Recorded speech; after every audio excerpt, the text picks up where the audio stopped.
All right, so this is part of the questions that we did yesterday. So factor y equal negative 4x squared to find the zeros of the relation. So we need to put it in the factored form, correct? So what's the first question that you're going to always ask yourself? Greatest common factor. Do I have a greatest common factor here? What is it? Minus 4x. Guys, something that you need to remember. If the first term has a negative, you must factor out a negative. If there is the letter in each and every single term, you must factor out that letter, right? So always the letter with the lowest exponent. So I'm going to have to factor out negative 4x, negative 4x. So what do I have left if I factor out negative 4x? X minus 6. That's right. Negative 4 and negative 4 gives me 1. X squared over x gives me x. 24 divided by negative 4 gives me negative 6. And the x's cancel each other. Now, we factored. Now the question is to solve. Find your zeros. How do you find your zeros? What are your zeros?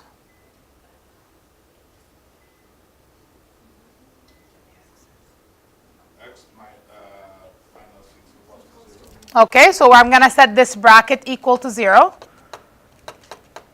So x equals 6.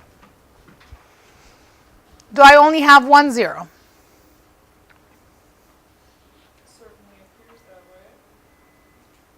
Do I only have one x?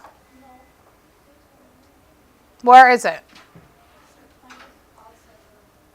Right here, right? Okay. Did you guys try to graph this on Desmos?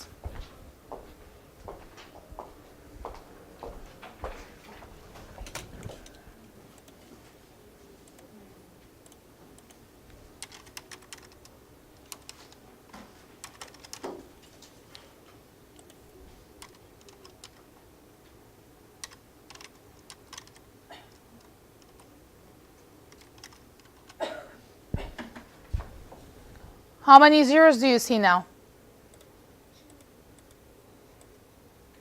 How many zeros? 2. What are they? 0 and 6. So we found one of the zeros. Where did the other 0 come from?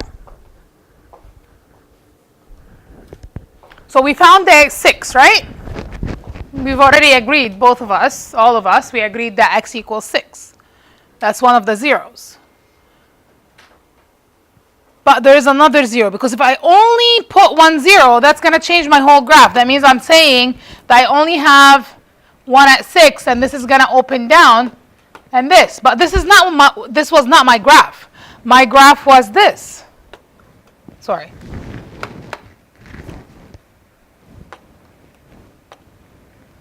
This was my graph. Totally different graphs, right?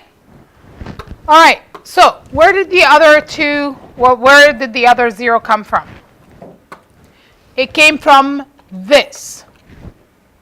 So if you want to set this equal to 0, how do you isolate for x? What do you do? Divide by negative 4, because you want to get rid of that negative 4, yes? What's 0 divided by negative 4? 0.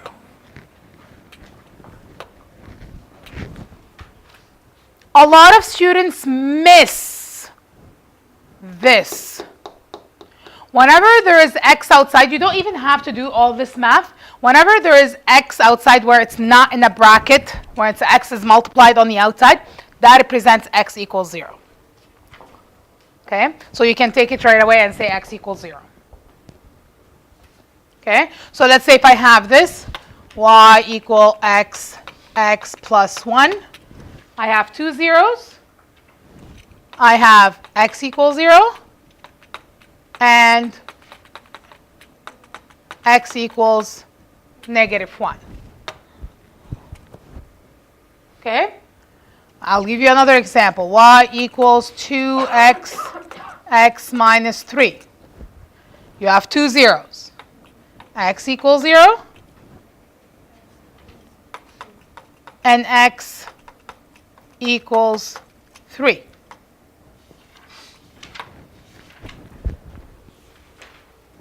Okay? Are we okay with this?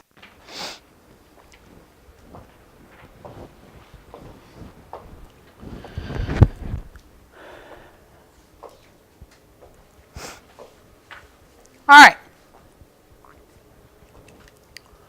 Now, so the important thing is to be able to factor properly so you can find your proper zeros.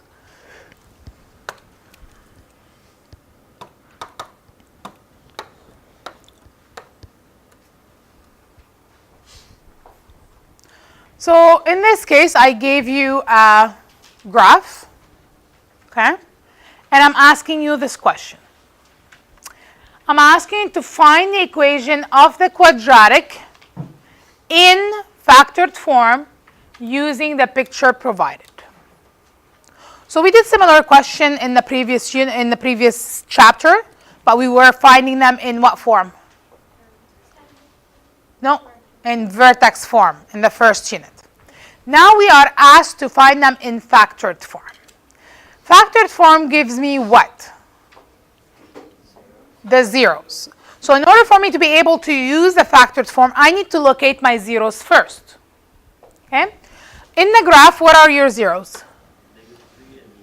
-3 and 1. Okay? So these are my zeros.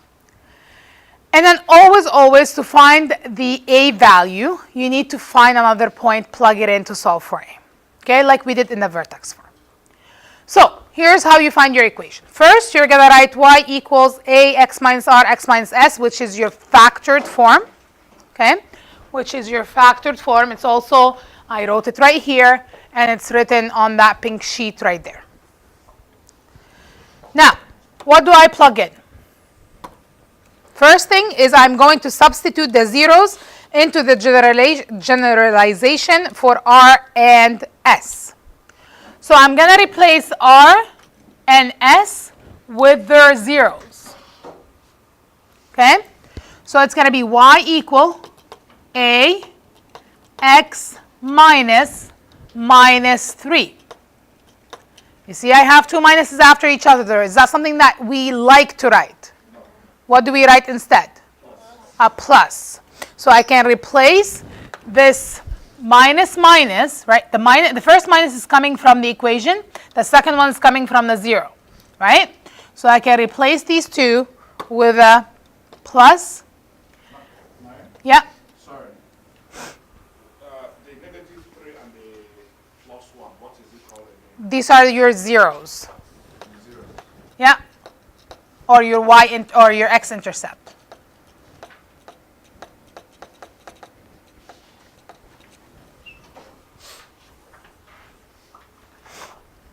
Okay? For the x-intercept, right? Or the x-intercept. They can be called either way.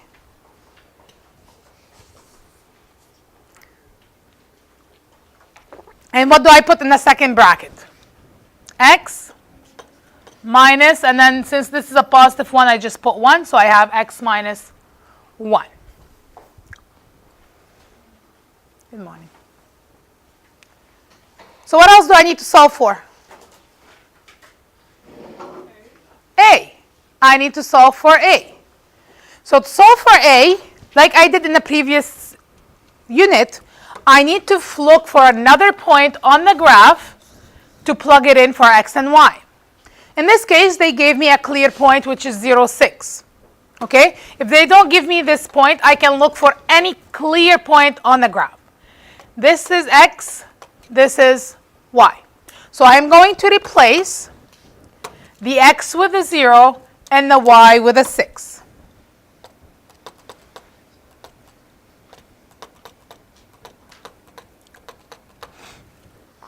Bedmass says I have to resolve inside my brackets first.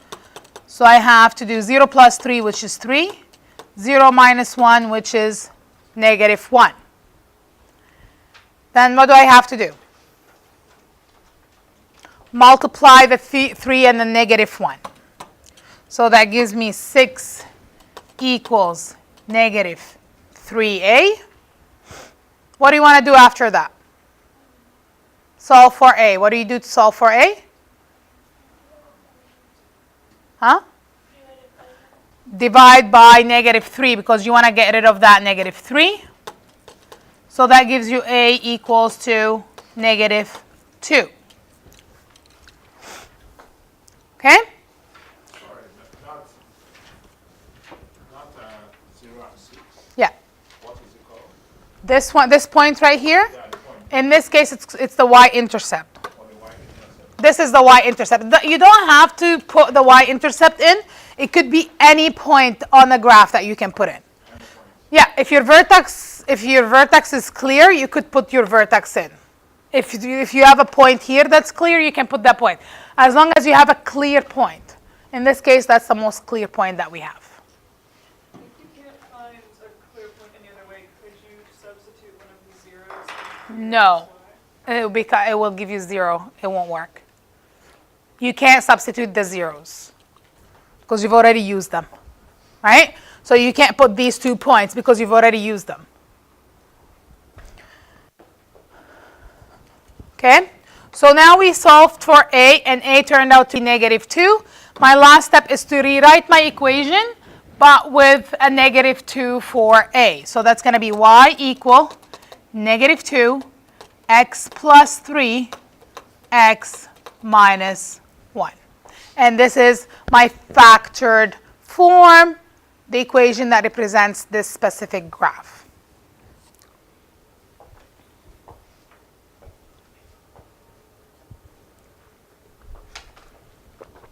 I'll get back to this page just 1 second.